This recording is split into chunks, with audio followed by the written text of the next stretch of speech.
Welcome to another edition of the Left-Hand Path. Here we discuss issues and topics relating to metaphysics, astrology, and astrotheology. The word sinister comes from the Latin for left hand. With a basic understanding of Kabbalah and astrological principles, we can shed light on the occult forces underpinning the globalization project, exposing its sinister progression towards the left-hand path.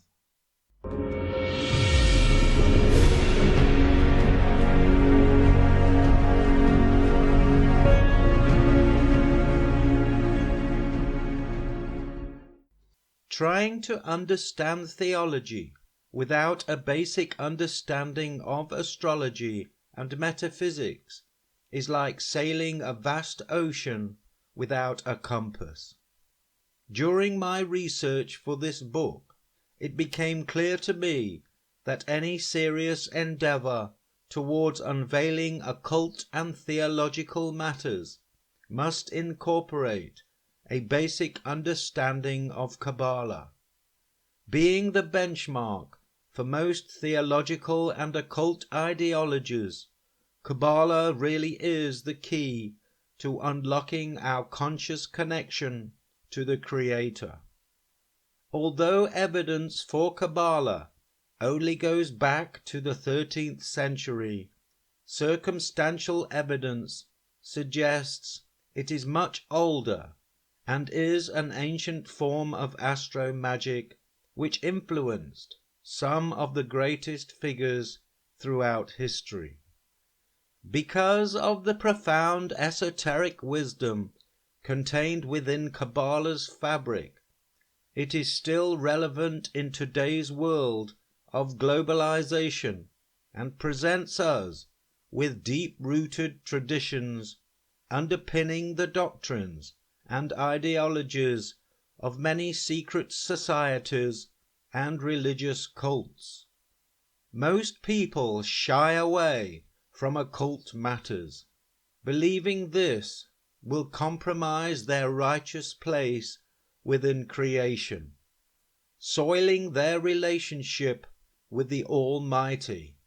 In their ignorance, they fail to appreciate the positive contribution Kabbalistic knowledge can bring to one's appreciation of the human conscious connection to the Creator Logos. Whatever level of spiritual evolution a person is at, Kabbalah can help guide them towards greater union with their Creator. As a consequence of this profound ancient wisdom, there is a negative aspect. While the righteous Kabbalah can lead one up the tree of life towards a powerful union with the Creator, the opposite is the case when descending down the left-hand path, a place where the individual can become seduced into a spiritual vacuum as they cast off morality and descend down the tree of death. Equally as powerful, the tree of death offers short-term material rewards from the gods of the underworld as their qliphothic demons and archons suck the divine light from all who walk the left-hand path. This book tries to examine how Kabbalah is still as relevant today as it has always been.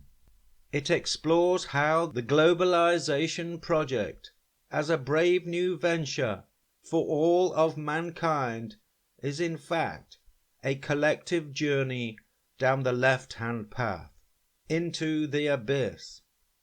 Although many credible individuals sincerely believe in the merits of this brave new world, they fail to see the dangers inherent in such an all-encompassing technological control grid. and only through an appreciation of Kabbalistic principles can the bigger picture come into focus. There has always been, and still are, dark spiritual forces interacting with this physical realm, using subtle suggestion, deceit, and corruption to undermine divine creation, with the potential of imitating the Creator, seducing many towards the left-hand path. This perpetual ongoing battle between the forces of good and evil are once again gearing up for a showdown of biblical proportions. At this poignant moment in human history, one must ask the question, which side are you on?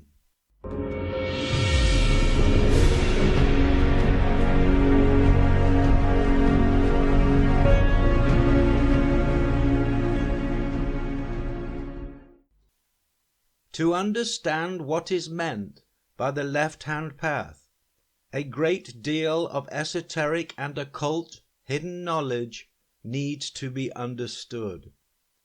As the word sinister in Latin means to the left, or even left-handed, we find our history full of phrases and meanings which point towards this left-hand path, a path opposing the preferred orthodox or official view of righteousness. In chiromancy, commonly known as palmistry, the left hand represents the past, the feminine, our subconscious and spiritual karmic disposition. The fingers are believed to be antennae picking up cosmic energy from the planets and the cosmos.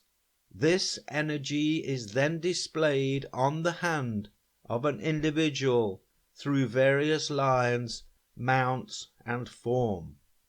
The left and right hands are connected to opposite sides of the brain, where the left hand is controlled by the right hemisphere and the right hand the left hemisphere. Each hemisphere represents our focal and subconscious mind. To better understand the different aspects of human awareness, it becomes clearer when viewed as a triad of consciousness, with the focal, sub, and higher mind logos interacting together to give us the overall conscious experience. The sun has always been associated with the soul and is regarded as the energy source behind our focal awareness. In Latin, the sun was known as solis, or sol. Our ancestors, using astrology as the benchmark for their cultural and social activities, understood the connection between the sun and the soul consciousness. The soul is the physical earthly connection to the logos, or universal consciousness, whereas the spirit is the subconscious connection to that higher spiritual realm. When the sun or soul comes up in the morning, most of us come back into focal awareness, energized by the sun's electromagnetic energy. We get out of bed and stand upon the earth with the soles of our feet. The moon is regarded as the subordinate luminary to the sun. It has been associated with the human subconscious and the spirit realm for thousands of years. In ancient Mesopotamia, the moon was known as Sin, and worshipped by both Hebrews and Arabs. This could well be the origins of the Latin word sinister, as a connection to the moon. The subconscious is the greater part of the mind, being at least 70% of our conscious capacity. It is also connected to the spirit realm through its tapestry of internal emotions, feelings, and habitual programming. It is the part of the mind which forgets nothing, recording everything we ever do, feel, and sense. Like a digital hard drive, all our experiences are shared within the garden of the collective subconscious. The spirit realm is free from the constraints of time and space, constraints which limit the soul within the restrictions of spatial awareness. It is therefore free to explore the past, present, and future simultaneously. This partly explains why, after a good night's sleep, our dreams appear nonsensical. This is because you cannot view simultaneous past, present, and future events from the sole perspective of lineal time constraints. The moon, the subconscious, and the spirit realm have also been associated throughout the ages with the feminine, which leads us to the Adam and Eve concept.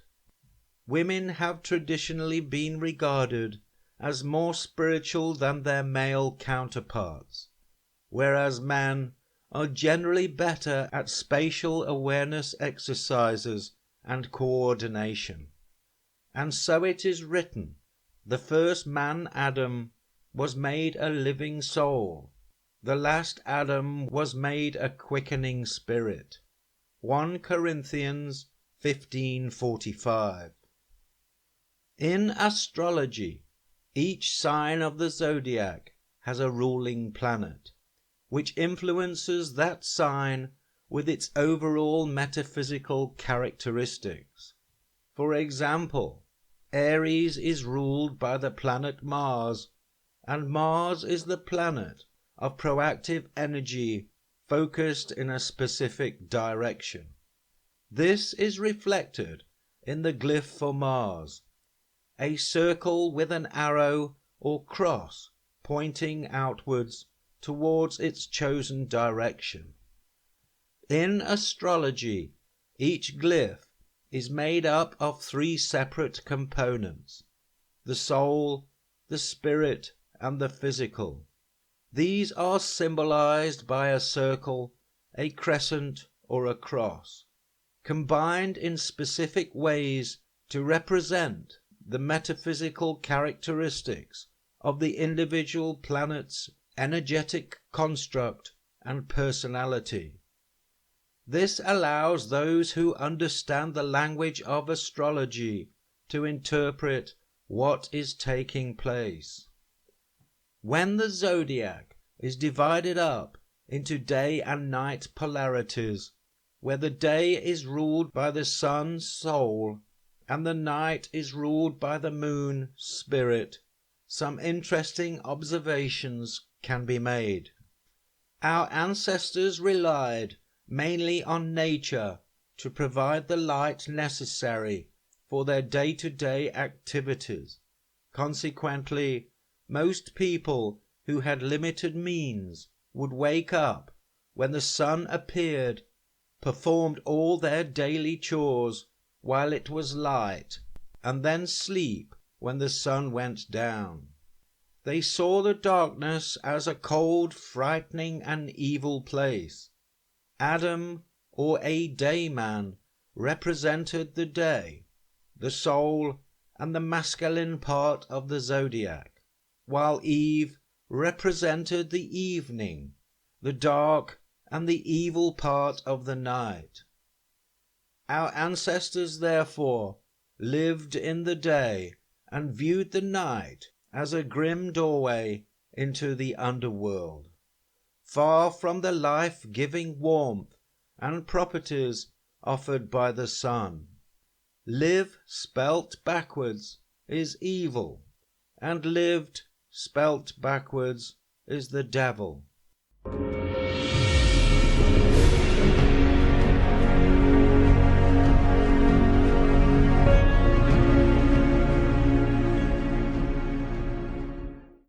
When we superimpose the two hemispheres of the brain onto our zodiac chart, we find specific planets dominate and influence specific hemispheres of the brain, which in turn dominate specific hands.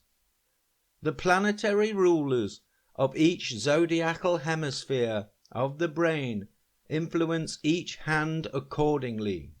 The right hand, which is associated with left brain activity, is very much to do with the present moment, or the now, whereas the right brain, with its subconscious and spiritual bias, has influence over the left hand.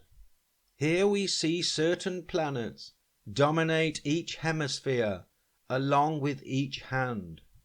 The right hand contains both masculine and feminine polarities of the planet Mercury, giving it significant influence over the present moment.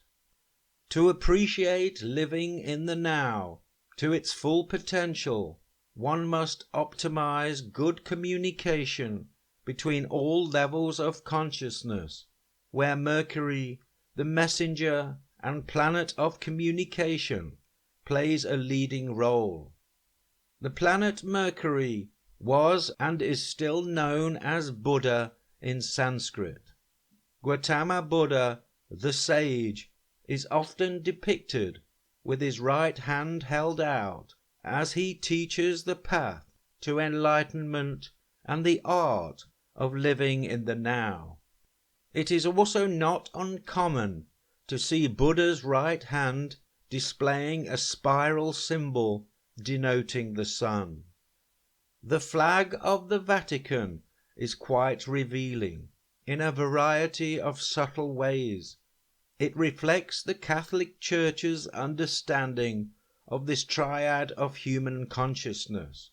The symbolism of crossed keys suggests that the organization behind the Church see themselves as gatekeepers to unlocking the human collective soul and spirit connection to the Logos. The gold key represents the sun-soul connection, and the silver key reflects the moon spiritual connection. The planets dominating the left hand are Saturn, Jupiter and the moon. It is the spiritual hand of karmic disposition and past tense. All these planets have personified spiritual characters assigned to them. These characters are known as Satan, Jesus and Gabriel, all of a spiritual nature. Satan takes the leading role within the left hand due to his rulership over Capricorn and Aquarius, that is, the two signs associated with the depths of the night from midnight to 4 a.m. Jesus, on the other hand, a polar opposite of Satan in a metaphysical context, could not be seen sharing the same platform as the Prince of Darkness. So was assigned to be the Son of God sitting on his right hand. He exerted when he raised Christ from the dead and seated him at his right hand in the heavenly realms. Ephesians 1:20. But Stephen, full of the Holy Spirit, looked up to heaven and saw the glory of God and Jesus standing at the right hand of God. Look, he said, I see heaven open and the Son of Man standing at the right hand of God. Acts 7:55.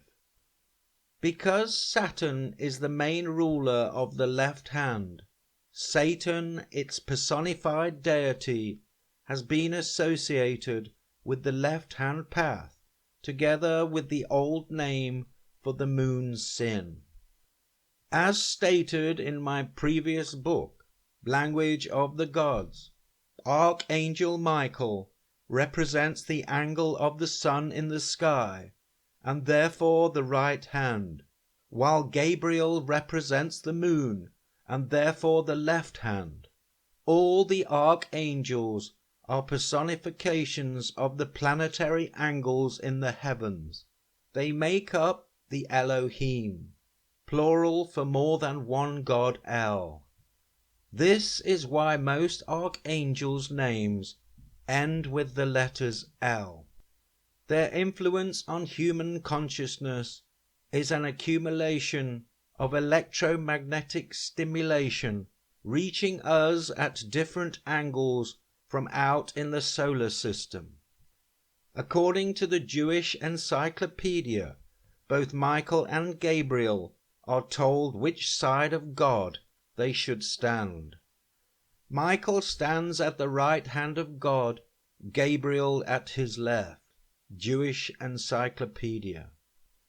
A wise man's heart is at his right hand, but a fool's heart is at his left. Ecclesiastes 10:2. Length of days is in her right hand, and in her left hand riches and honor. Proverbs 3:16. When we look closely at the glyphs for Saturn, we see it is a cross over a crescent. This tells us that the energetic metaphysical influence of Saturn promotes the cross of materialism over the crescent of spirituality, a 180-degree opposition to Jupiter's optimistic energy of hope and goodwill. Satan is the old Persian word for the planet Saturn, and as a personified ambassador for that planet, he is the god or El of this material earthly realm, and consequently the ruler over the left-hand path. Satan, who is the god of this world, has blinded the minds of those who don't believe. They are unable to see the glorious light of the good news. They don't understand this message about the glory of Christ, who is the exact likeness of God. 2 Corinthians 4:4. In tarot, each card has a specific relationship to astrology and the zodiac. The cards relating to both Saturn and Jupiter are revealing in a subtle yet profound way. Saturn is the judgment card, depicting the cross over dead spirits which are awakening into the material world. According to the website Shrivinayaka Astrology, it states, Saturn is the planet of judgment. He works as a judge and punishes a person based on his karma done by him. Jupiter, on the other hand, is the crescent of spirituality over the cross of materialism. It is the planet of optimism, good fortune and abundance. In tarot, it is represented as the Wheel of Fortune card, where the devil of materialism can be seen under the Wheel of Fortune. Jesus, Jupiter Zeus, the ambassador for the age of Pisces, and also its ruling planet, reflects much of the optimistic, hopeful, and goodwill values associated with the planet's energetic, metaphysical characteristics. The Bible clearly states that Jesus' kingdom is not of this world, meaning it is not of the physical material realm. His kingdom is spiritual, reflecting the crescent of spirituality over the material cross. My kingdom is not of this world. If it were, my servants would fight to prevent my arrest by the Jews. But now my kingdom is not of this realm. John 18:36. Saturn is the sixth planet from the Sun, and the second largest after Jupiter. it takes 29 years to perform one full orbit around the Sun and return back to its initial position.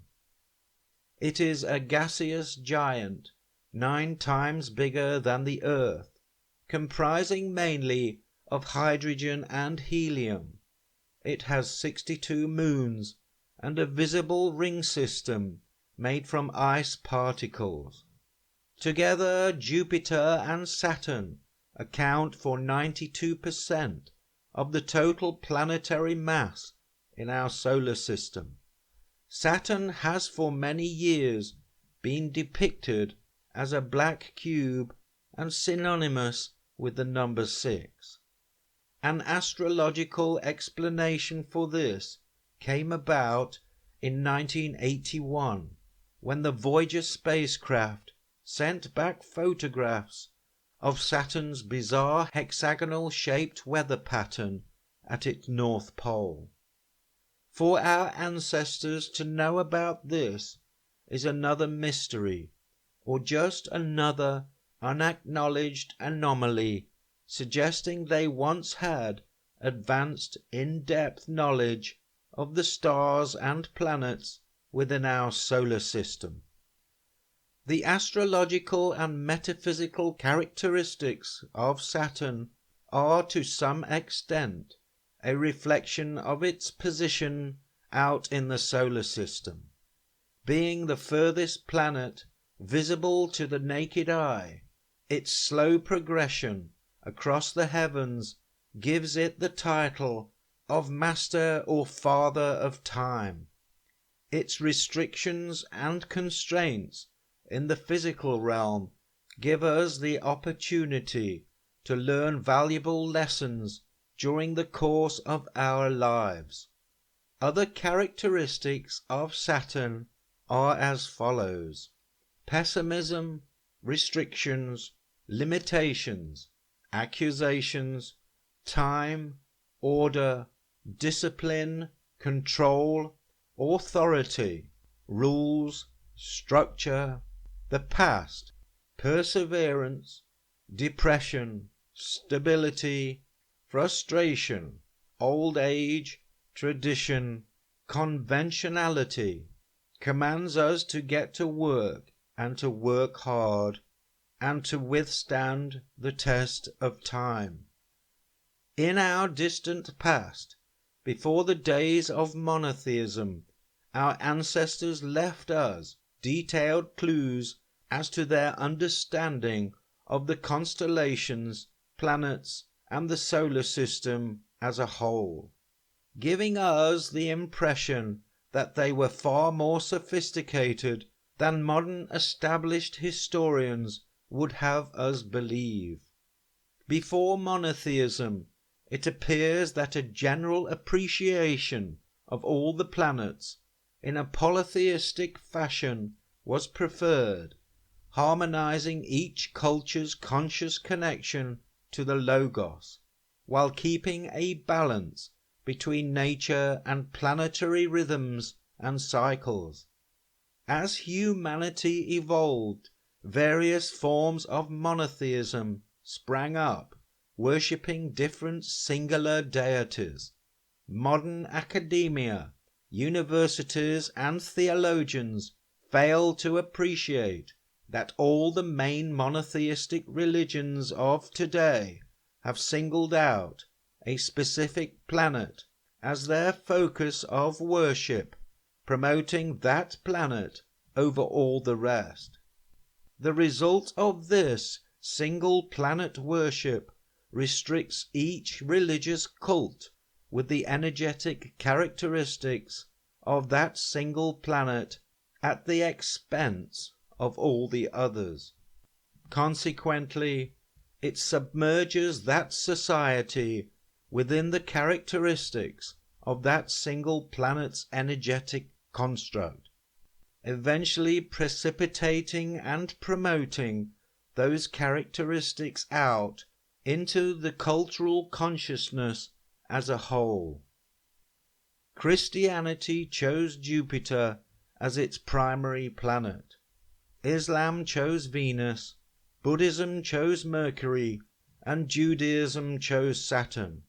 If one pulls away from these religions or philosophical ideologies and observe them from a distance, with the aid of ancient astrology as a benchmark, the true foundations to these religions become a great deal clearer.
The Christians are people associated with Jupiter, the planet which ruled Pisces throughout the 2150-year epoch of the two fish.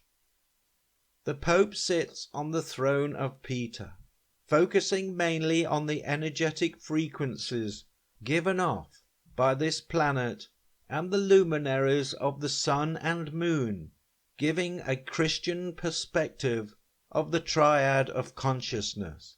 Using the law of attraction, they align their whole belief system with the energetic characteristics of this enormous planetary body, bringing forth and emphasizing its unique potential. Jupiter is the fifth planet from the Sun, the biggest planet in our solar system, 1/10 the diameter of the Sun and 11 times the diameter of the Earth, a gas giant comprising mainly of hydrogen and helium. Jupiter takes approximately 12 earthly years to perform a full orbit of the Sun. This means Jupiter will stay in each zodiac house for approximately 1 year before moving into the next. The planet has a red spot, a giant storm the size of the Earth, which was observed as far back as the 17th century. Jupiter is not alone. It is accompanied by 67 moons. The biggest, Ganymede, has a diameter greater than Mercury. One of its moons is called Europa, which mainly consists of an ice-covered liquid ocean. Jupiter's astrological characteristics are a reflection of its size and physical nature. It is the king of the gods, the planet of plenty. It is tolerant and expansive. Attributes include good luck, bounty, optimism and growth.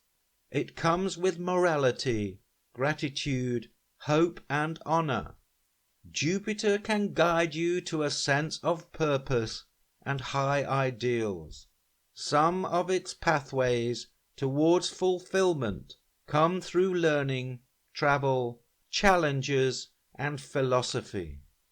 The planet's energy does have a negative side due to its size, which can lead to blind optimism, excess, and overindulgence. Jupiter was the chief deity of the Roman state religion, along with his wife Juno. Jupiter was also known as Jove, Lupiter, Lovis, Diaspar, and Zeus in Greek. When humanity entered the age of Pisces, Jupiter, the ruling planet, became the new focus of spiritual energy emanating from the cosmos. It would naturally dominate during this epoch of 2160 years. The Romans understood how this all worked, hence why Jupiter became their chief deity, offered by the ruling classes as the new state religion.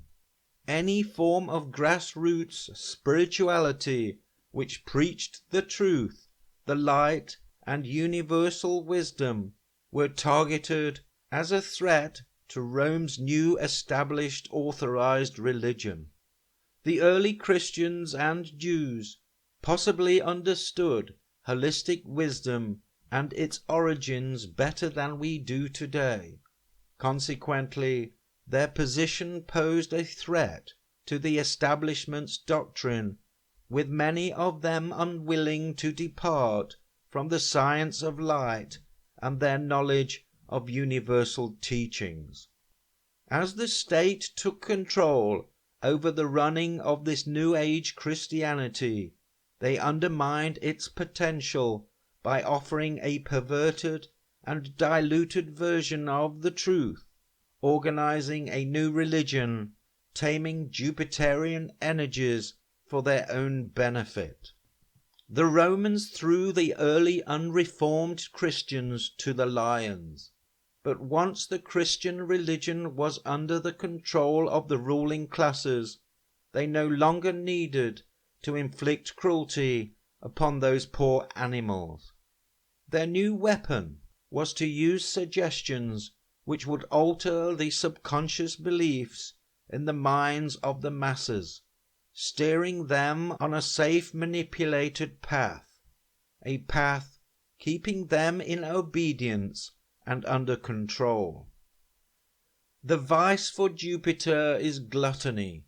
A recent study in the Journal of Religion and Health found that Christians are more likely to have a larger body mass index than atheists and other religious groups. Evidence of this association was strongest among those affiliated to the Christian religion. Dr. Deborah Lysett, a senior lecturer in dietetics at Coventry University. Aligning one's community or nation with the expansive energy of Jupiter will in time manifest these traits in a culture's reality, contributing to the Christians' expansive domination around the world. Roman Catholicism has become one of the wealthiest institutions on earth. The Christian faith expanded to nearly every nook and cranny on the planet, leaving no stone unturned. Sunday became the preferred holy day in the Christian week. 7 is their most highly regarded number. It symbolizes completeness and perfection, both spiritually and physically. The number 7 appears over 700 times in the Bible and is the foundation of God's Word.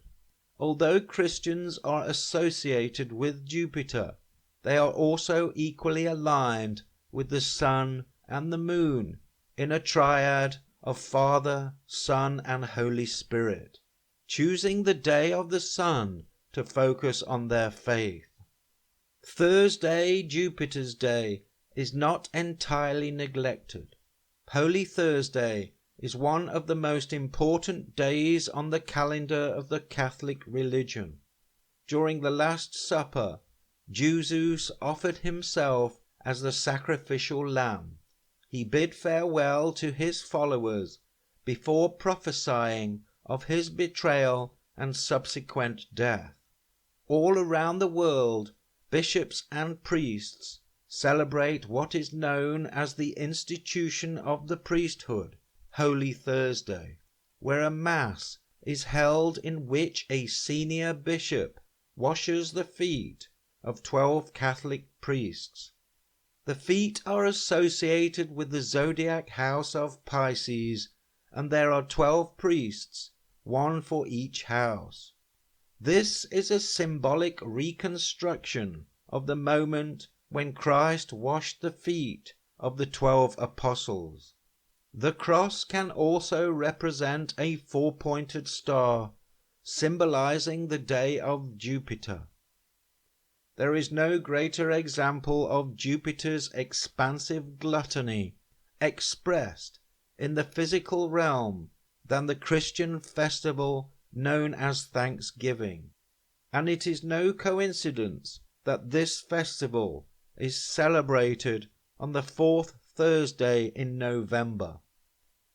Jupiter rules over 2 signs of the zodiac, Pisces and Sagittarius, the mottos of which are I believe and I seek.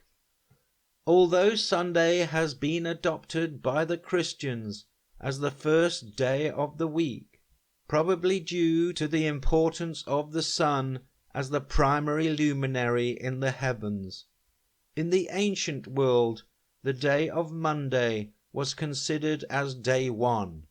The moon being the closest and fastest moving body in the solar system relative to the earth, it gives us words like mono, lunar, and unus, signifying the first day of the week. Many cultures and countries outside the Christian tradition also consider Monday as the first day of the week. This is backed up by the international standard ISO 8601.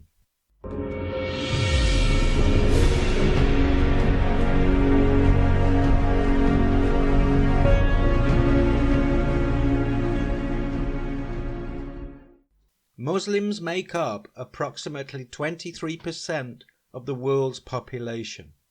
They follow the religion of Islam, based on a book called the Quran, which is considered to be the Word of God, revealed by the Prophet Muhammad. Muslim is Arabic for one who submits to God. The planet adopted by this religion is Venus, the planet of love and liking. The number associated with Venus is 5, along with their holy day of Friday. They pray 5 times a day and adhere to the 5 pillars of Islam. On top of some mosques, you will see a crescent moon and a 5-pointed star. The top of the mosque roof could represent the Trinity of Consciousness, with the sun, the crescent moon, and the 5-pointed star of Venus. Venus is the second planet from the Sun, with an orbit of 244.7 days. It is the brightest natural object in the night sky after the Moon. Its atmosphere is made up of 92% carbon dioxide, with an atmospheric pressure 92 times greater than the Earth. It is the hottest planet in our solar system, with an average surface temperature of approximately 460 degrees centigrade.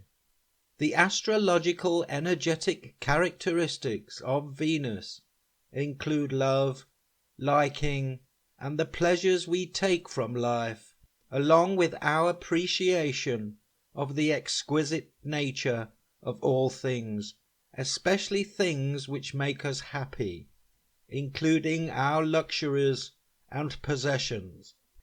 Venus also has a negative aspect or vice.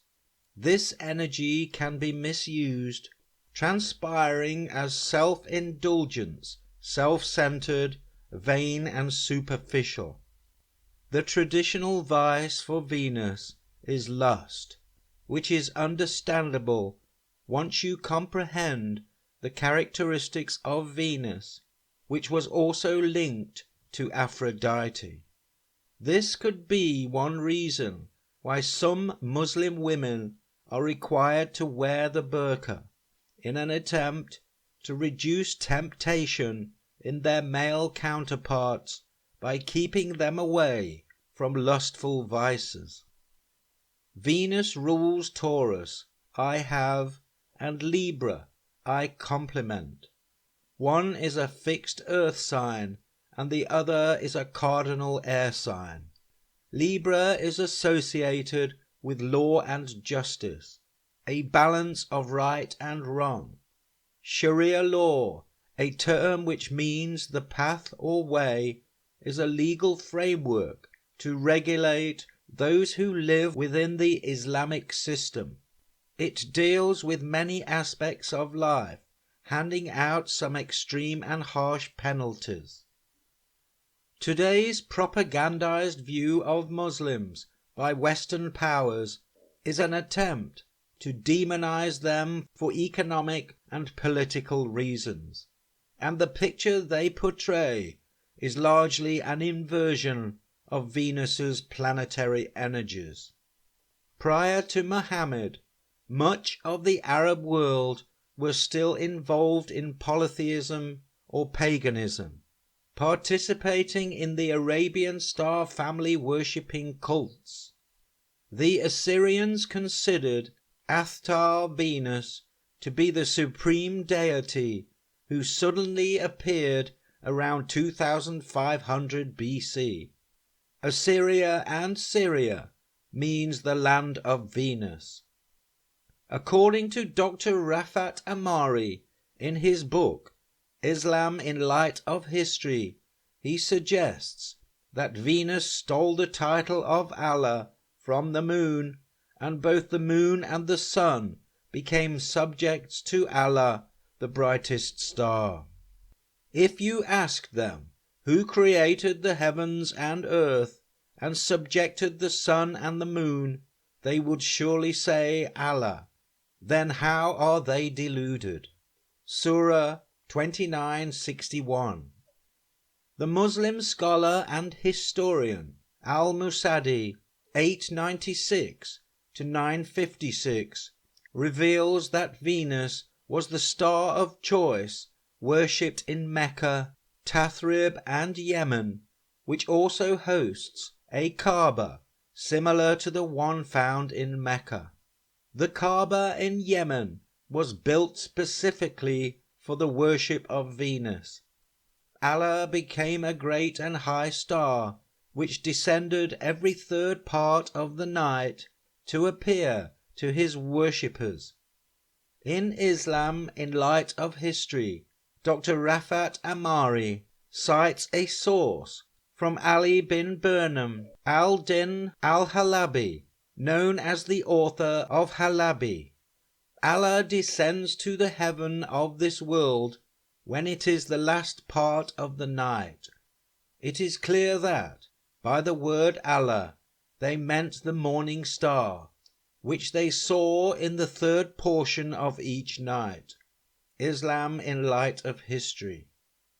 In the book Sahih Bukhari, the book containing the authorized hadith of Prophet Muhammad, we find a subtle but clear indication of the morning star Venus. Our Lord the Blessed, the Superior, comes every night down on the nearest heaven to us when the last third of the night remains. Volume 2, Book 21, number 246, Sahih Bukhari, translated by M. Muhsin Khan. The worship of Venus suddenly appeared around the early time of the Assyrian Empire. Modern theories concerning the birth of Venus are in tune with the work of Immanuel Velikovsky. In his book Worlds in Collision, his hypothesis has been partially corroborated by recent scientific discoveries. It is now believed that around 2500 BC, Venus entered our solar system, pulled in by Jupiter's immense gravitational force, propelling it towards the position and orbit it occupies today. On its journey, Venus took on all the characteristics of a huge comet, like the horns of a bull, with a distinct, bright tail trailing from both sides of its mass.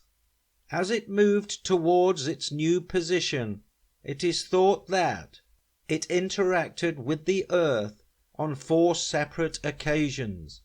A 52-year cycle of unprecedented upheaval and catastrophe ensued, affecting various parts of the Earth.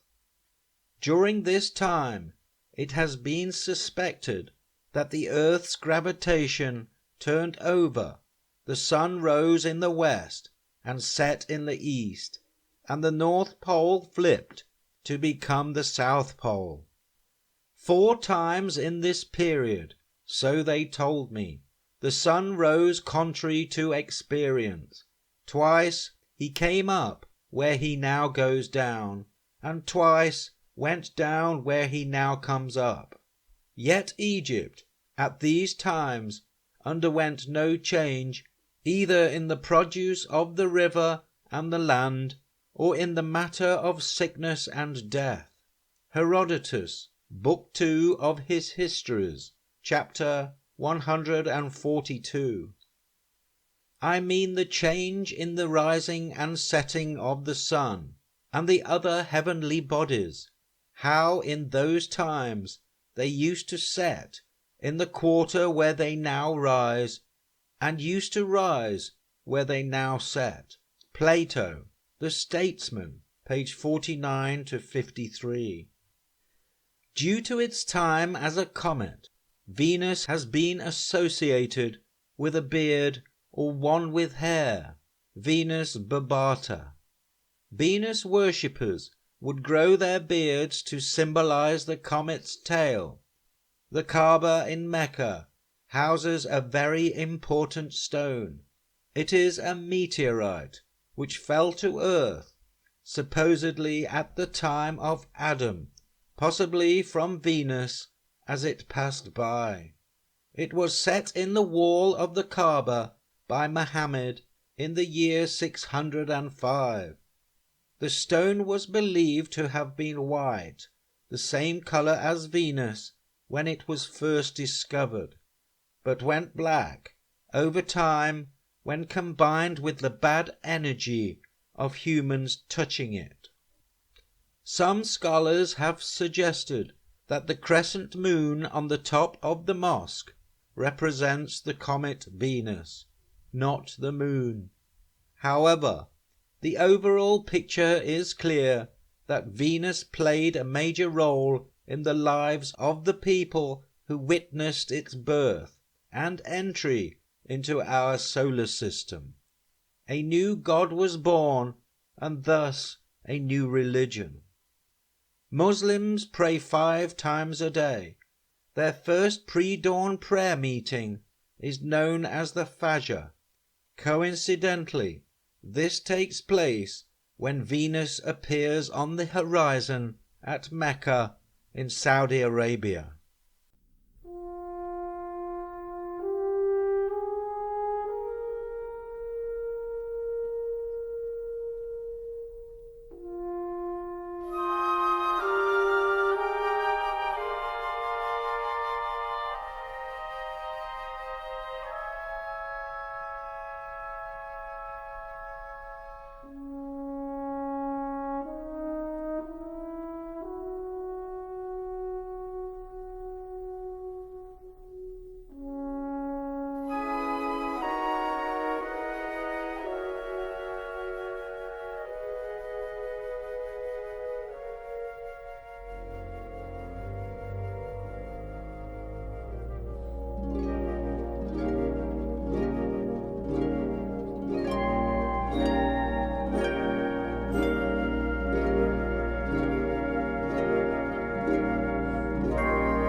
Buddhism emerged from Hinduism.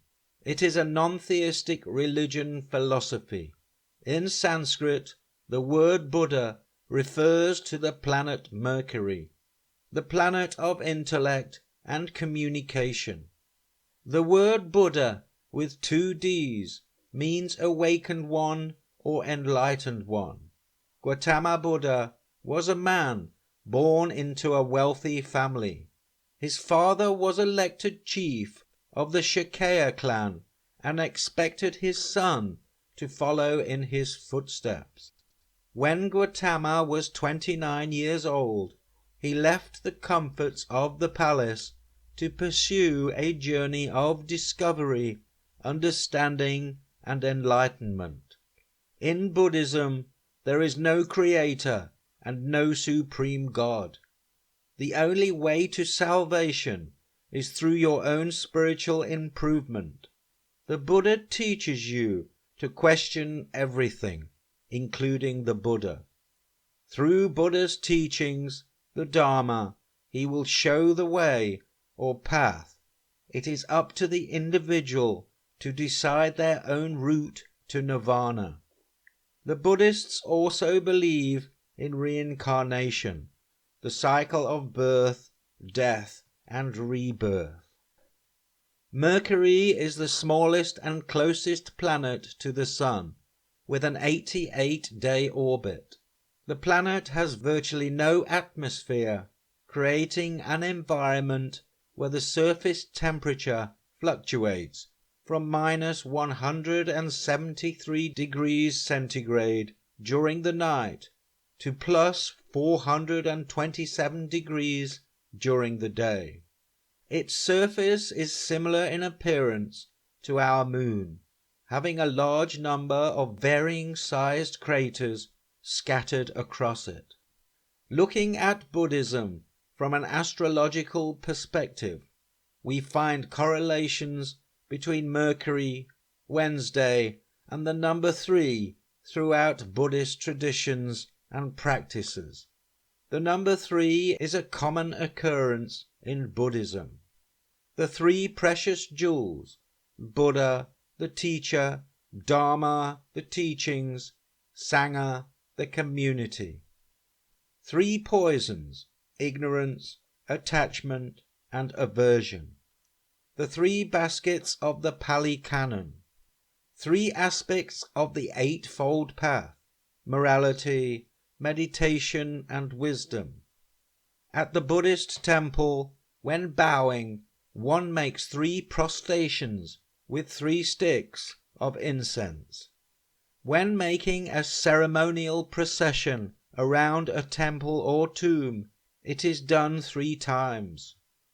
The astrological characteristics associated with Mercury, the planet known as the messenger to the gods, are as follows: communication, intellect, awareness, logic and reasoning, thinking, how we express our thoughts to get answers on the physical and psychological level, dexterous and perceptive. Things happen fast with Mercury energy, prompting us to move from one thing to the next, to express ourselves in all kinds of ways. Buddhism is a religious philosophy. Through meditation and self-discipline, one can achieve enlightenment. The whole mechanism behind this participatory philosophy fits perfectly well within the characteristics of Mercurian energy. The meditation process facilitates a communicative balance between all levels of consciousness. In peaceful stillness, one can be in the space between thoughts, where all possibility exists. Buddha teaches that the unawakened mind falls into the trap of the 3 poisons, and through the Dharma, the teachings of the Buddha, mind training can be achieved, leading one towards a righteous path, eliminating suffering which is caused by the 3 poisons, greed, hatred, and delusions. Buddhist monks or monks are instantly recognizable in their orange robes and shaved heads. One explanation for their appearance can be deduced from their role as moon watchers. Like all monks, they are responsible for observing the cycles of the moon. They shave their heads to symbolize the moon, and their orange robes are thought to represent the color of the sky during sunset, a time when the moon slowly becomes the dominant luminary in the sky. Unlike other religions, the Buddhists do not focus on an artificially created holy day of the week. Instead, they base their holy days on the four main phases of the moon: the full moon, new moon, and half moons, harmonizing their spiritual connection to nature. Moon days in the Theravadan calendar of Thailand are called Wan Pra, monk days. All monks are expected to stay in the temple on these holy days.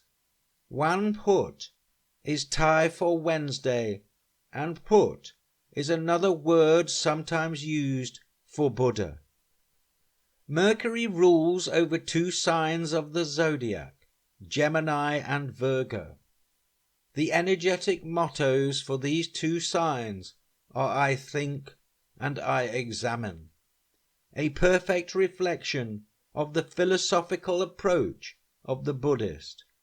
Bangkok, the capital of Thailand, is at the heart of this Buddhist nation. The etymology of the name Bangkok is uncertain, although Bang is Thai for a village situated on a stream. Kok could be derived from the Hebrew word Kokhav, which means the planet Mercury.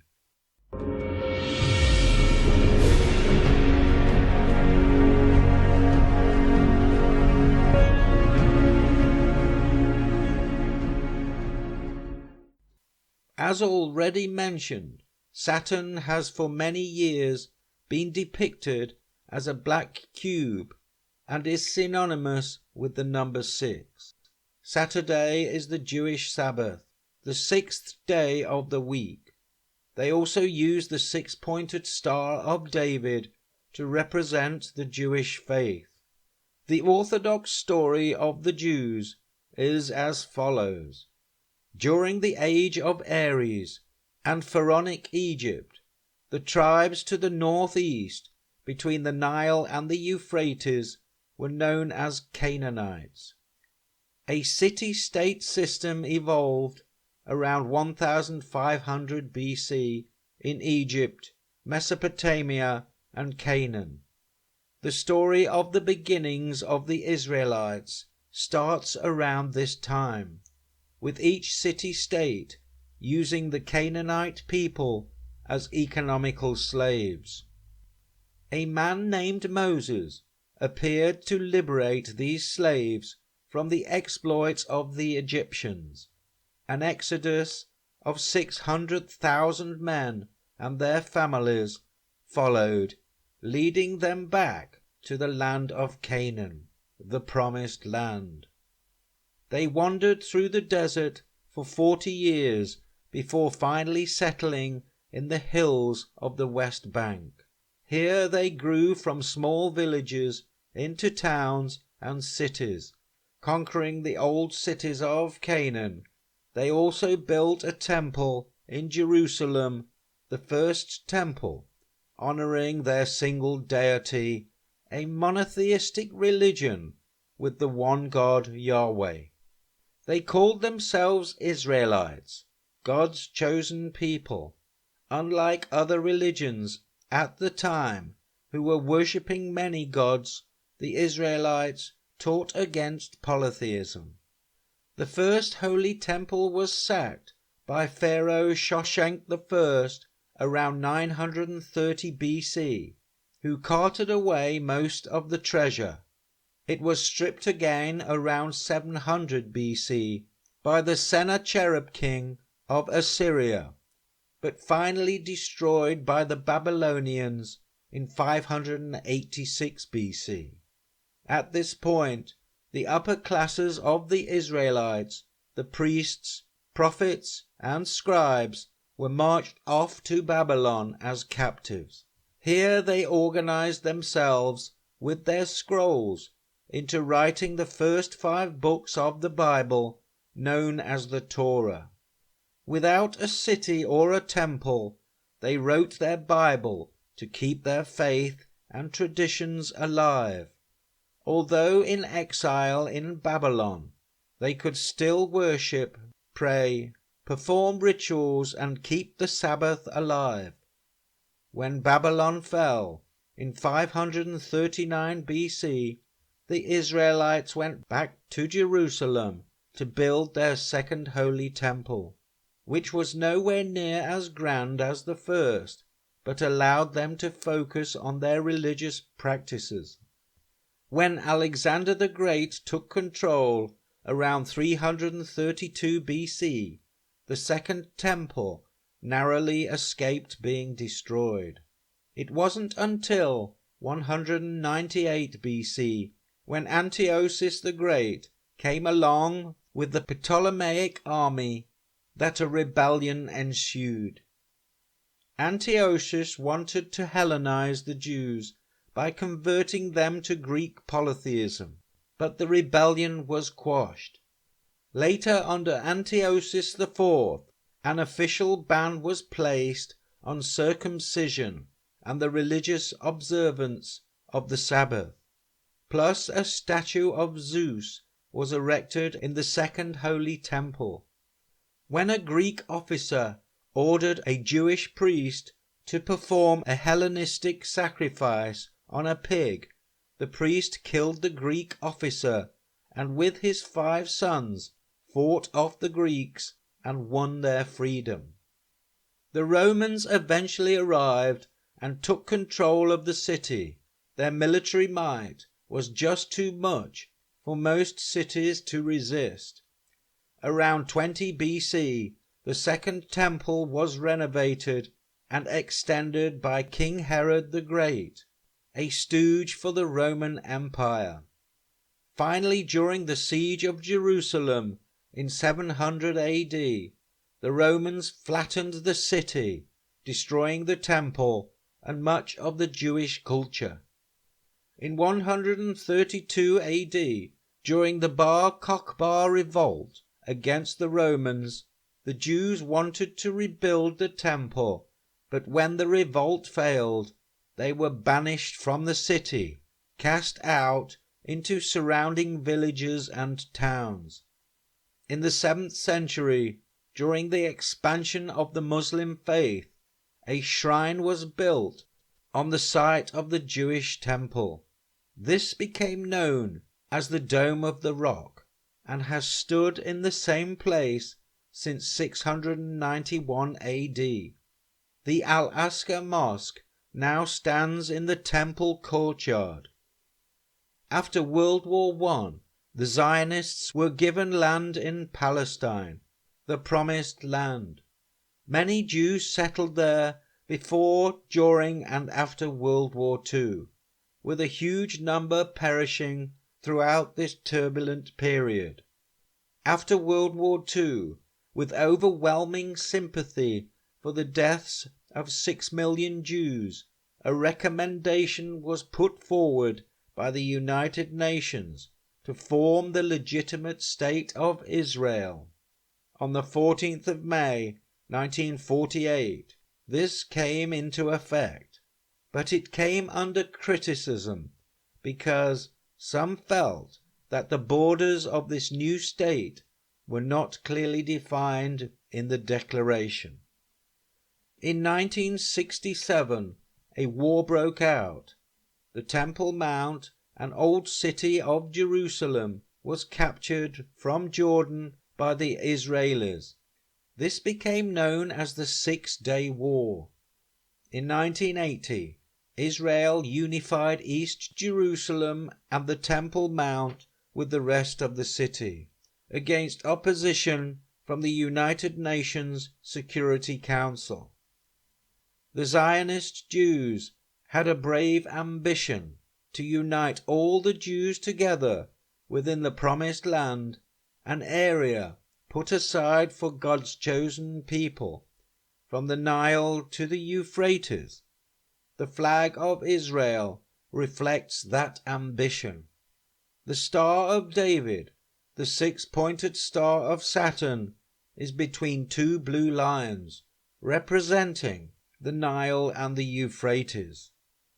From an astrological perspective, more light can be shone on this story in order to understand its significance. The first 5 books of the Old Testament, Genesis through to Deuteronomy, the Judaic Torah, are purported to have been written by Moses. It is their version of human history, which according to their timeline began in the age of Taurus, hence the name Torah. The legend mentions 600,000 men escaping slavery in Egypt under the leadership of a man named Moses. This exodus happened in the time of Aries, ruled by Mars, a time of hope and liberation, a new beginning with a new set of laws, which Moses brought down from Mount Sinai as 10 commandments from God. And the glory of the Lord abode upon Mount Sinai, and the clouds covered it for 6 days. Exodus 10. They wandered throughout the desert for 40 years before settling in the hills of the Promised Land. The energy of the planet Mars is a proactive physical energy, one of movement, motivation, and physical doing. They couldn't have chosen a better character to lead them to freedom. Israel has many archaeologists working to find evidence to support the ancient biblical events found in the Torah, events which would legitimize their claim to the Promised Land and a greater Israel. Unfortunately, the physical evidence uncovered to date does not support the entire biblical hypothesis. The findings lead towards a slow decline in the city-state system around the time the Exodus was supposed to have happened. As conditions deteriorated in Egypt, Canaan, and Mesopotamia, many of the lower classes, the serfs, slaves, and common Canaanites, moved out. They took the opportunity to move into the hills to form small communities. These communities grew and united together under common goals and values, creating the early Israelites. Contrary to what the Torah suggests, they were the result of a collapse in the Canaanite city-state structure, not the cause of it. With a desire to break away from their suppressed lives under the old polytheistic city-states and elitist rule, they had the opportunity to create a fresh, new ideology, cementing it under the worship of one God. The Bible called them a mixed multitude. A new vision of history was put together, painting a romantic view of a people's struggle and liberation under the guidance and helping hand of God. A chosen people, selected for a chosen purpose and promised a chosen piece of land.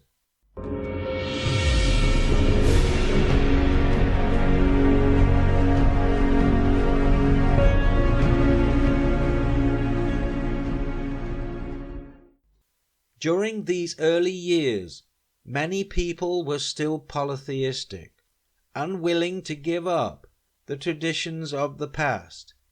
As each generation emerged, coerced by their leaders, a slow transition took place to create the Jewish faith we see today. A faith which has singled out the energy of Saturn as their primary focus. The combination of energetic frequencies emanating from Saturn are unique.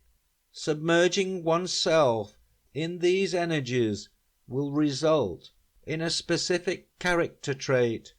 The energies and characteristics of Saturn are order, structure and control, commands us to get to work and work hard, discipline and responsibility, limitations, frustrations, loss and restrictions, organizing one's time, governs time from birth to death, sense of tradition and conventionality, perseverance and withstanding the test of time. Senior status brings authority, pessimism and depression, the past. It takes 29 years for Saturn to perform one full orbit around the Sun and return back to one's natal chart position. This may be the reason why, in Jewish tradition, one could not enter into public ministry until the age of 30. Saturn is the 6th planet from the Sun, and the 2nd largest after Jupiter, a gaseous giant 9 times bigger than the Earth, comprising mainly of hydrogen and helium. Together Jupiter and Saturn account for 92% of the total planetary mass in our solar system. When one looks closely at the lives and habits of practicing Jews, it is possible to identify many of Saturn's energetic characteristics, some being of an admirable quality. Maybe the reason why we see a disproportionate number of Jews in positions of importance and authority is because they align themselves with the characteristics and qualities of this planet. They are the people of Saturn. Being without a homeland for most of their existence, the Jews have had a sense of insecurity, forcing them to organize themselves well, to work hard and be responsibly disciplined while helping to keep their faith and traditions together. This has brought restrictions and limitations to many areas of their everyday lives. Their kosher food preparations and consumption requirements can be frustrating and restrictive unless you are habitually accustomed to them. They have a huge sense of tradition and must be applauded for preserving their heritage, which has withstood the test of time. They have great respect for their elders and are conventional within the boundaries of time. These are all Saturn's characteristics. A culture aligned with this energetic frequency will inevitably reflect this in their reality. The number 6 is very important to the Jews, being the number associated with Saturn. It is found in many of their myths, writings and history. Saturn is represented as a 6-pointed star or a hexagon. 6-Day War in the 1960s. Exodus, 600,000 men. Israel has 6 letters. There are 6 Jewish fasting days per year. Noah was 600 years old when the floods of the waters fell onto the earth. 6 million Jews died in the Holocaust. The siege of Jerusalem in 1099. 60,000 people were massacred, 6,000 Jews. Exodus, and he took 600 chosen chariots. And it shall come to pass on the 6th day that thou shalt prepare that which thou bring in. 6 days shall thou labour and do all thy work. If thou buy a Hebrew servant, 6 years he shall serve. And 6 years thou shalt sow thy land, and gather in the increase thereof. And the glory of the Lord abode upon Mount Sinai, and the cloud covered it 6 days. And thou shalt couple fine curtains by themselves, and 6 curtains by themselves, and shall double over the 6th curtain in the forefront of the tent. Some people have speculated that the war in the Middle East essentially comes from the desire of the powerful Zionist factions inside the Israeli government to expand their borders to the biblical boundaries of the Promised Land, and that ISIS is a private mercenary army helping to facilitate this outcome. The name Israel is a construct of Isis, Ra, and El, the Jewish triad of consciousness. The Jewish triad consists of Saturn, the sun, and moon worship.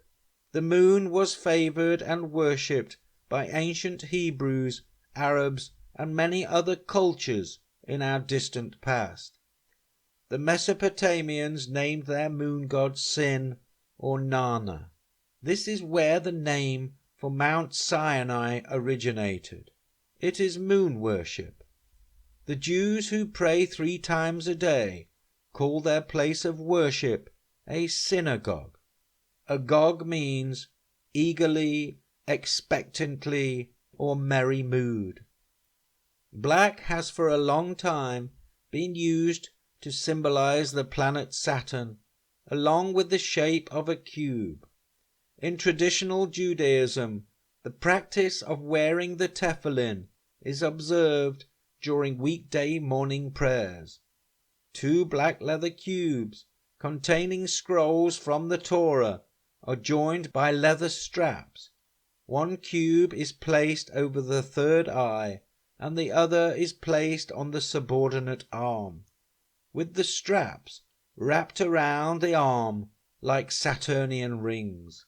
They go all the way down to the left hand and around the Saturn finger. This whole practice is a physical symbolic ceremony aligning oneself with the energetic frequencies of the planet Saturn, along with all its characteristics. It is also a common practice for Jewish worshippers to rock backwards and forwards at the Western Wall in Jerusalem. The wall is made from stone, the domain of Saturn. Rocking is a pseudo-sexual act, thrusting the base chakra forward. This is also Saturnian in nature. The worshippers also write notes, which are placed within the cracks of the Western Wall's stone structure. These are prayer offerings of intent to Saturn's energetic consciousness. The wall faces west, opposite to what most religions practice, preferring the energies associated with the sun rising in the east. The west is where the sun sets and gives way to the underworld ruled by Saturn.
From their initial foundations, most of these monotheistic religions developed, creating many offshoots and splinter groups, perverting and deviating from the underlying philosophy and ideology which the original root religion adhered to. Just as a tree grows branches further and further away from the roots, some of these religious offshoots became unrecognizable to their parent foundation religion. Jupiter is king of the planets, but its domain has greater scope within the spiritual realm as opposed to Saturn, which rules the physical material world. This is why the Jews, Saturn worshippers, had to be the ones who initiated the end of the physical Jesus. This is part of the ongoing battle between the two opposing energies. It is important to point out the houses associated with both Jupiter and Saturn when trying to piece together the astrological forces at play concerning the modern world. Jupiter rules both Pisces and Sagittarius, the signs of I believe and I seek, the 9th house of travel, higher learning, religion and philosophy, and the 12th house of karma and the subconscious. Saturn, on the other hand, rules Capricorn, I use, and Aquarius, I know, the 10th house of career, and the 11th house of groups and friends. This is important when trying to understand the differences between Jupiterian Christianity and Saturnian Judaism. Saturn is also considered to be old Father Time and the teacher, and as the 10th house is the house of career, it is no surprise to discover, although Jews are only 2 to 3% of the American population, they make up almost half the country's billionaires.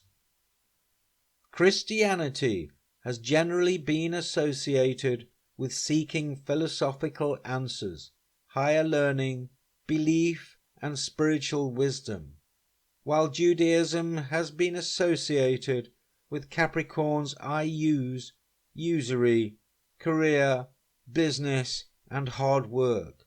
Judaism is also synonymous with the 11th house of groups and friends, i.e., the Friends of Israel. As we move further away from the age of Pisces, materialism will take over from the crescent of spirituality, leaving the cross of the physical realm to take precedence. Saturn will take over from Jupiter, and we will no doubt see the Messiah of the old age being replaced by a new one, an individual who represents all the characteristics of the new Aquarian age of the water bearer. It will eventually become clear that Jesus, the personification of Jupiter Zeus, will only be with us till the end of the Piscean age. Therefore, go and make disciples of all nations, baptizing them in the name of the Father, and of the Son, and of the Holy Spirit, and teaching them to obey everything I have commanded you. And surely I am with you always, to the very end of the age. Matthew 28:19-20. Saturn, materialism over spirituality, is the planet associated with order, control, restriction, limitation, and austerity. Ruling Capricorn, a sign whose energetic characteristics are reflected in its motto, I use. The 10th house of career is part of one's social identity, concerned with how we appear in the eyes of the community. Baphomet, the goat of Capricorn, is depicted in the Tarot's Devil card. It holds its right hand skywards towards the heavens and the spiritual realm, while the left hand points down towards the more earthly material realm. The Devil card represents the zodiac house of Capricorn, especially the aspect of Ius. The card shows two people shackled at the feet of Baphomet as he controls them, utilizing the energies associated with the planet Saturn. The word money is derived from the silver moon. It is essentially moony. Throughout most of history, gold and silver has been used as a method of storing wealth. Their scarcity and resistance to corrosion made them ideal as a means of transferring wealth. And because gold was rare, common low-value coins were made from silver, giving rise to the name Mooney. Our recent concept of money evolved from the amount or weight of high-grade silver. The word sterling means 92.5% pure silver, and a pound sterling is a pound in weight of that silver purity. The same is true for the dollar and many other names used as a reference to currency. It is all derived from the silver moon and sin. The moon is also the planet associated with the subconscious, which in astrology represents our emotional needs. For the love of money is the root of all kinds of evil. 1 Timothy 6:10. Most people believe the evolution of the control system has their best interests at heart. They consider the monetary system to be a carefully oiled machine which is designed to benefit the majority. When a nation borrows itself into debt, no matter how hard its citizens work, it can only sink further into debt. Each generation finds itself paying more tax for fewer services because of its inherent obligation to pay off the compounding interest on huge government borrowing. Disguised through inflation, the debt can never be repaid, as only the principal is sent into circulation. Eventually, when there is not enough money due to inflation, deflation, manipulation, bankruptcies ensue, transferring tangible assets into the hands of the international financiers connected to the Ponzi scheme. History is full of examples of the dangers inherent in usury, where money changers and goldsmiths were regularly thrown out for exploiting their host nations. The Romans eventually allowed usury with careful restrictions, while Christianity was opposed to it for quite some time. This all changed in England under Henry VIII with his 1545 Act, allowing usury of up to 10%. Meanwhile, Muslims have always been against usury. The modern banking system can be linked to the creation of the Bank of England in 1694, a private central bank which was set up to stabilize pricing and lend money to the government. With a panel of shareholders, the Bank of England would lend money on interest for empire building. While making the shareholders richer, the citizens were not only asked to fight in numerous conquests, but also required to pay the tax burden for the privilege. The partnership between the City of London's financiers and the government allowed the British Empire to eventually influence 1/3 of the globe, becoming the benchmark for other competing empires, all financed by a handful of banksters. This process turned the world's empires into tools for the objectives of the global financiers. Wars and invasions were encouraged to line the pockets of the shareholders and to export influence. Like all loans, conditions would be attached, making the financiers masters over the borrower. In this case, it was the governments of each nation.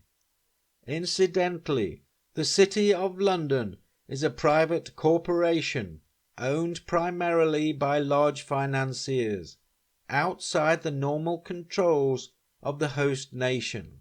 The Rothschild family, who are the most influential banking family in history, began in a modest building in Frankfurt during the mid-17th century, eventually controlling most, if not all, private central banks. In 1946, after the Second World War, the Bank of England was nationalized, with all stock brought into public ownership. This only took place after the Bretton Woods Agreement of 1944, which transferred the baton of world currency and financial global dominance over to the United States dollar and the private Federal Reserve, a private bank which was set up in 1913 and owned by the international banking cartel.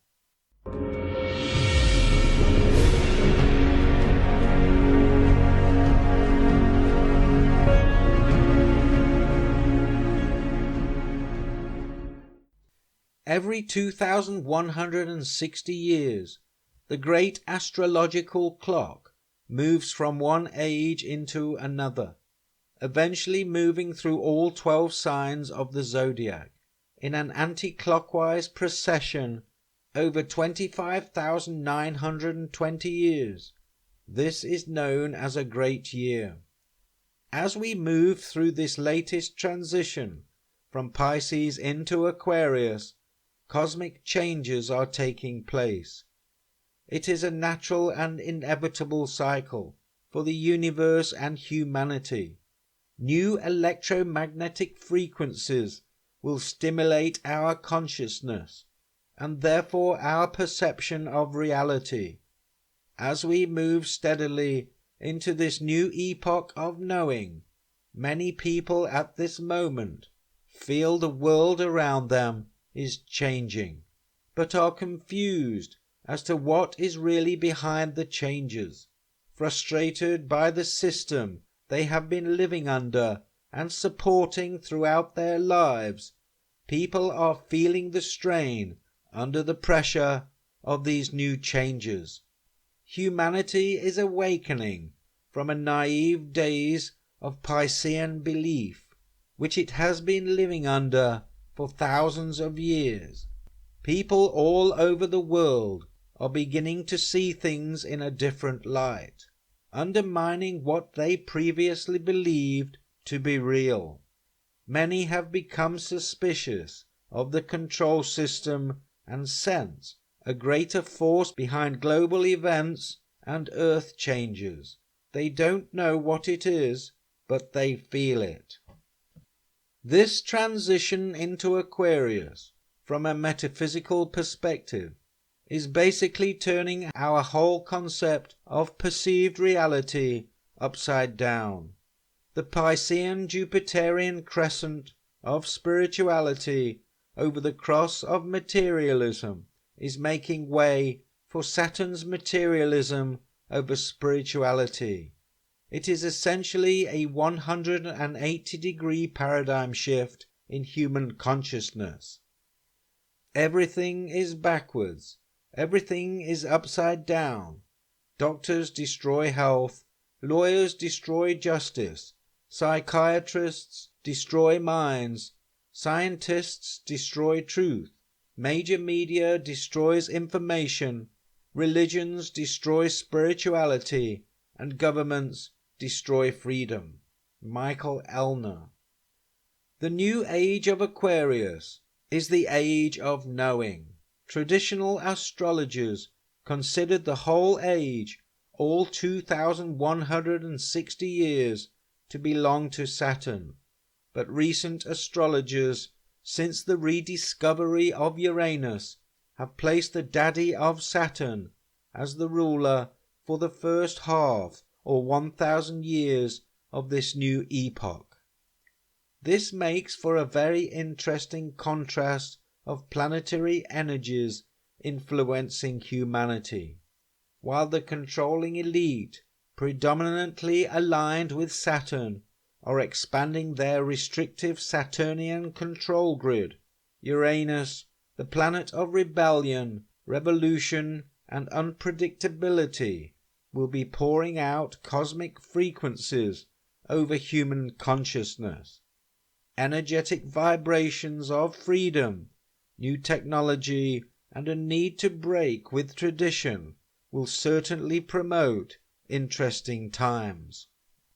The Saturnine control system, which comprises of anyone who has a vested interest in Saturn and those aligned with Saturn's energies, include people with strong natural Saturnian karmic dispositions, practicing traditional Judaism, Saturn-worshipping cults and Satanists, organizations of control, corporations or rigid organized institutions, traditional structures of control within the establishment. All these players will work together using all the latest technology, tightening the straps on humanity's straitjacket, preventing any outbreak of Uranus energy from threatening the stranglehold of the globalization project. Saturn shares its rulership with Uranus for the first 1,000 years of this Aquarian age. The planet of out-of-the-blue events, technology, and rebellious revolutions. This should create a great deal of spontaneous rebellion towards a Saturnian control system imposing its will and authority. With Uranus being associated with uranium and new technology, along with out-of-the-blue events, we may sometime in the future come up against problems regarding uranium and nuclear weapons. After 1,000 years of joint rulership, Saturn will dominate in full, pushing Uranus out of the picture for a very long time. When the 1,000 years are over, Satan will be released from his prison. Revelations 27. With Satan's disposition in tune with the energetic characteristics of the planet Saturn, a great deal of wisdom can be deduced by looking at ancient descriptions and accounts associated with Saturn's various personified characters, bearing in mind that Saturn is the planet of pessimism, loss, order, control, restriction, austerity, hard work, and anything related to the past. The devil was known as Diabolos in ancient Greek, a name derived from two words, divide and abolish. With a mindset and disposition in tune with Saturn's pessimistic obsession with the past, one can see how an individual can create a very bleak future for themselves. Satan is the accuser, divisive accusations which abolish the individual's ability to live in the now, foregoing abundance and the good fortunes associated with the energies of Jupiter and the teachings of Jesus Christ. But I am afraid that just as Eve was deceived by the serpent's cunning, your minds may somehow be led astray from your sincere and pure devotion to Christ. 2 Corinthians 11:3.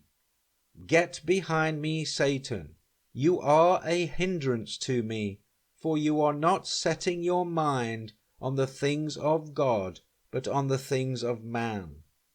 Matthew 16:23. We know that we are children of God, and that the whole world is under the control of the evil one. 1 John 5:19. A Saturnian disposition of self-doubt and self-accusation can suck an individual down into a bottomless spiral of unresolved depression, trapped by spontaneous reflections of past events, blame and division. This is hell, burning inside under Saturn's suffocating energy of self-inflicting accusations which lack Jupiterian optimism, taking all those who succumb down the left-hand path and into the abyss. Eve was seduced by the serpent in the garden to set a seed of doubt in her mind, a mental process pulling her away from jovial harmony of living in the now. Like children, they were innocent until Diabolos came along. Serpents are nocturnal feeders and have throughout the ages been used to symbolize the night, the evil evening, and our spiritual subconscious. The globalization project is controlled and organized by those who are well aligned with Saturn's energetic characteristics. This will only grow, spreading Saturnian traits throughout this brave new world of the Aquarian age. Diabolos, divide and abolish, will manifest throughout society in various forms, while the control system offers us in their right hand the fruits from the tree of knowledge. Using their left hand, they will utilize all the latest technology to ring-fence and restrict most people's freedoms into a narrow band of politically correct possibilities. We will be controlled from cradle to grave with digital devices, storing our every waking moment within a technological control grid.